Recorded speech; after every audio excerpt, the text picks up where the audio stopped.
നമസ്കാരം. യൂട്യൂബിൽ കഴിഞ്ഞ ദിവസം മോണിറ്റൈസേഷൻ സംബന്ധമായ ഒരു അപ്ഡേറ്റ് വന്നതിന്റെ വീഡിയോ യൂട്യൂബിൽ പല ചാനലുകളും കൂടി വന്നിരുന്നു.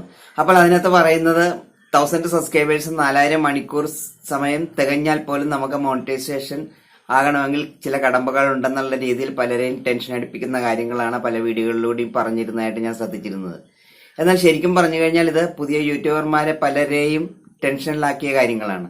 എന്നാൽ ഇത്രത്തോളം ഇത് ടെൻഷൻ അടിക്കേണ്ട കാര്യങ്ങളുണ്ടോ, എന്താണ് ഇതിന് പിന്നിലുള്ള ഗൗരവം എന്നുള്ള ചില കാര്യങ്ങളാണ് ഈ വീഡിയോയിൽ കൂടി ഞാൻ നിങ്ങളുമായിട്ട് ഷെയർ ചെയ്യുന്നത്. എല്ലാവർക്കും വീഡിയോയിലേക്ക് സ്വാഗതം. ഞാൻ ജോൺ ബാസ്റ്റി.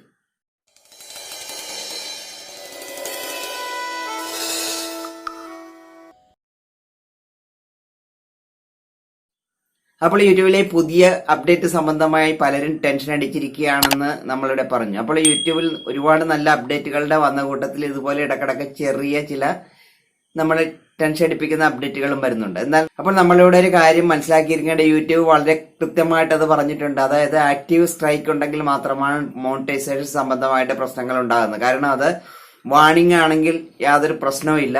വാണിംഗ് ആണെങ്കിൽ നമുക്ക് മോണിറ്റൈസേഷൻ അപ്ലൈ ചെയ്യാവുന്നതാണ്. എന്നാൽ സ്ട്രൈക്ക് എന്ന് പറയുന്നത് വന്നിട്ടുണ്ടെങ്കിൽ നമുക്കത് 3 മാസത്തേക്ക് അത് അപ്ലൈ ചെയ്യാനായിട്ട് സാധ്യമല്ലാതെ 1, 2, 3 റിപ്പീറ്റ് സ്ട്രൈക്ക് നമ്മൾ അതേ കാര്യങ്ങൾ ചെയ്തുകൊണ്ടിരുന്നു കഴിഞ്ഞാൽ തീർച്ചയായിട്ടും പിന്നെ മോണിറ്റൈസേഷൻ ഡിസേബിൾ ആവുകയോ അല്ലെങ്കിൽ ചിലപ്പോൾ ചാനൽ ടെർമിനേറ്റ് ആവുകയോ വരെ ചെയ്യാനുള്ള സാധ്യതകൾ ഉണ്ടെന്നുള്ള കാര്യങ്ങളാണ് നമ്മൾ ഇതിൽ നിന്നും മനസ്സിലാക്കിയിരിക്കേണ്ടത്. എന്നാൽ സ്വന്തമായിട്ട് ക്രിയേറ്റിവിറ്റി ഉള്ള കണ്ടന്റ്സ് അപ്ലോഡ് ചെയ്യുന്നവർക്ക് ഇതിനകത്ത് യാതൊരു പ്രശ്നമില്ല. എന്നാൽ നമുക്ക് മറ്റെവിടെന്നെങ്കിലുമൊക്കെ എടുത്ത് മറ്റേതെങ്കിലും വീഡിയോ ക്ലിപ്പുകളൊക്കെ എടുത്ത് ചെയ്യുന്നവർക്ക് ചില അല്പം റിസ്ക് ഉള്ള കാര്യങ്ങളാണ് എന്നുള്ളതാണ് നമ്മൾ ഇവിടെ മനസ്സിലാക്കിയിരിക്കേണ്ടത്. പിന്നെ കൂടാതെ നമുക്ക് യൂട്യൂബിലെ കമ്മ്യൂണിറ്റി ഗൈഡ് ലൈനുകളെ കുറിച്ചുള്ള വീഡിയോകൾ യൂട്യൂബിൽ നിന്ന് തന്നെ ധാരാളമായിട്ട് നമുക്ക് കാണാനായിട്ട് കഴിയും. കാരണം ഇത് അതിനകത്ത് ഈ സെക്ഷൽ ആയിട്ടുള്ള കണ്ടന്റ്സും അതുപോലെ തന്നെ ഹാംഫുൾ ആയിട്ടുള്ള കാര്യങ്ങളും യൂട്യൂബിൽ കുറെ അധികം നിരോധനങ്ങളുള്ള കാര്യം നമുക്കെല്ലാം അറിയാം. ഞാനിവിടെ അതെല്ലാം ഒന്നും എടുത്തു പറയുന്നില്ല. പിന്നെ നമുക്ക് ഈ വയലേഷൻ സംബന്ധമായിട്ടുള്ള കാര്യങ്ങൾ, അതുപോലെ തന്നെ ഈ ബ്ലഡ് കാണിച്ച്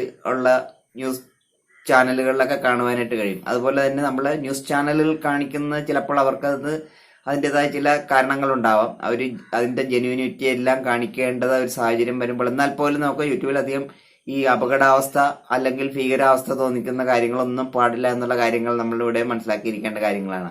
അപ്പോൾ ഇത്തരം കാര്യങ്ങൾ നമ്മൾ കൃത്യമായിട്ട് പാലിച്ചുകൊണ്ട് വീഡിയോ അപ്ലോഡ് ചെയ്യുന്നവർക്ക് യാതൊരു തരത്തിലും പേടിക്കേണ്ട യാതൊരു കാര്യമില്ല എന്നുള്ള കാര്യങ്ങളാണ് നമ്മളിവിടെ മനസ്സിലാക്കിയിരിക്കേണ്ടത്.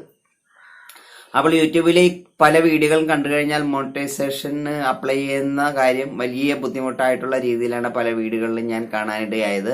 അതുകൊണ്ട് പലരുടെയും സംശയങ്ങളൊന്ന് ക്ലിയർ ചെയ്യാൻ വേണ്ടിയാണ് ഞാൻ ഈ വീഡിയോയുടെ നിങ്ങൾക്കായി പരിചയപ്പെടുത്തുന്നത്. അപ്പോൾ ഞാൻ ഈ വീഡിയോയിലൂടെ പറഞ്ഞ കാര്യങ്ങളെല്ലാം നിങ്ങൾക്ക് ഒരുവിധം മനസ്സിലാകുകയും ഇഷ്ടപ്പെടുകയും ചെയ്തു എന്ന് വിശ്വസിക്കുന്നു. വീഡിയോ നിങ്ങൾക്ക് ഇഷ്ടമായെങ്കിൽ ചാനൽ ഇതുവരെ സബ്സ്ക്രൈബ് ചെയ്യാതെയാണ് നിങ്ങൾ വീഡിയോ കണ്ടുകൊണ്ടിരുന്നെങ്കിൽ തീർച്ചയായിട്ടും ചാനൽ സബ്സ്ക്രൈബ് ചെയ്ത് സപ്പോർട്ട് ചെയ്യുക. ബെല്ലൈക്കൺ ഓൺ ചെയ്യുമ്പോൾ ഓൾ എന്ന ബട്ടൺ കൂടി പ്രസ് ചെയ്യാൻ വേണ്ടി മറക്കരുത്. മറ്റൊരു വീഡിയോ നമുക്ക് ഇതുപോലെ ഒരു ഇൻഫോർമേറ്റീവ് വിഷയമായിട്ട് നമുക്ക് വീണ്ടും കാണാം. തൽക്കാലം ഞാൻ ഈ വീഡിയോയുടെ വൈൻഡപ്പ് ചെയ്യാണ്.